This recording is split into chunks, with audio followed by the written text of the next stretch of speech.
Back here, George.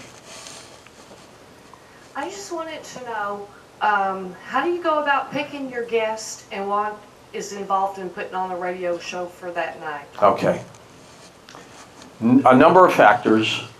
I've got an executive producer, I've got a producer, Tom, and we're constantly looking for ideas and show guests on two fronts. One is the news of the day, whatever's happening, how does that fit, and who can we get to apply to that?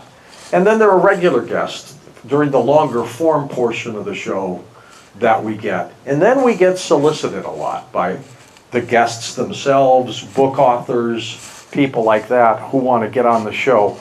So of every person you hear on the program, 5 to 7 of them have been rejected because they may not be able to talk, or they just can't convey themselves in a manner that would be understanding to people.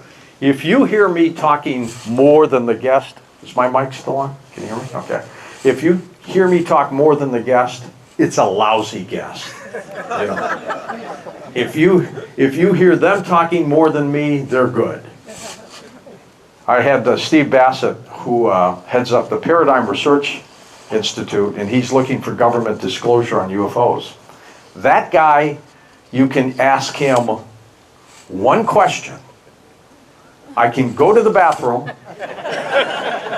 I can go to the kitchen at the studio and microwave something to eat, and come back and he'll still be answering that question. I had him on my show back in St. Louis before Coast to Coast. It was called the Nighthawk Show.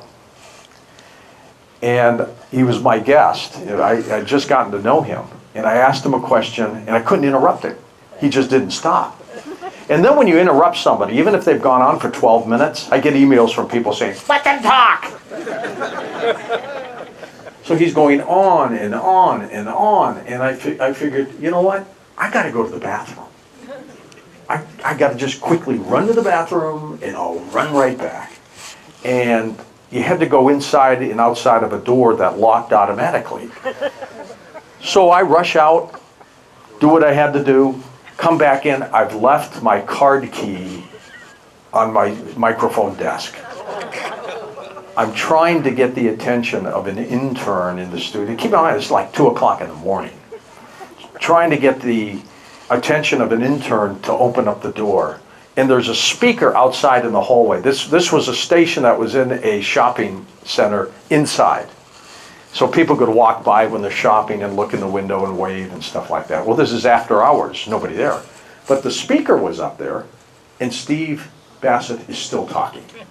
And I'm going, thank God, now I just got to get in the darn studio before he stops, or then I'm really in trouble.